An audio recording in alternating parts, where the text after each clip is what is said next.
বিসমিল্লাহির রহমানির রহিম। আমি মরহুমা বেগম খালেদা জিয়ার বড় সন্তান তারেক রহমান। আমি আজকে এখানে উপস্থিত সকল ভাইয়েরা এবং বোনেরা যারা উপস্থিত আছেন, মরহুমা বেগম খালেদা জিয়া জীবিত থাকাকালীন অবস্থায় যদি আপনাদের কারো কাছ থেকে কোনো ঋণ নিয়ে থাকেন, দয়া করে আমার সাথে যোগাযোগ করবেন, আমি সেটি পরিশোধের ব্যবস্থা করব ইনশাআল্লাহ।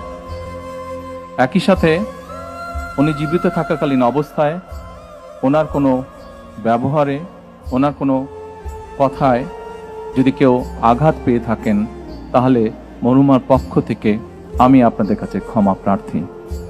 দোয়া করবেন আল্লাহ তাআলা যাতে ওনাকে বেহেশত দান করেন। আসসালামু আলাইকুম।